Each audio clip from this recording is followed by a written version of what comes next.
This month, July, our book club selection is Chasing Francis by Ian Morgan Cron. We think that you are really going to enjoy this book.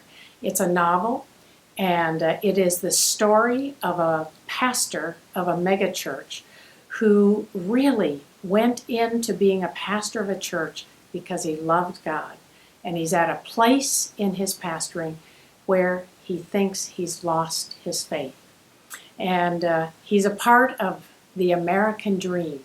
And life is always going up and to the right. That's where his leaders are, and finally his leaders say to him, something has happened to you. They send him on a sabbatical to get his life together and make that church the way it was before.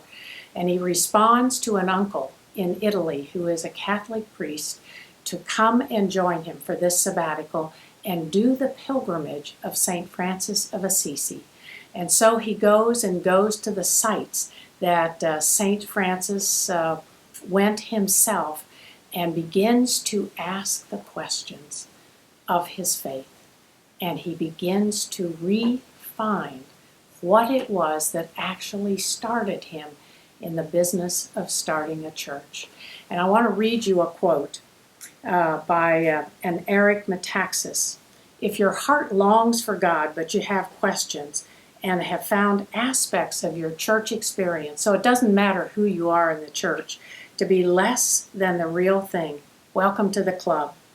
But there's good news. Centuries ago, the humble and joyful St. Francis led the spiritually hungry away from dead religion and back to God himself. And through this wonderful book by my friend Ian Cron, he is doing it again. Enjoy the ride.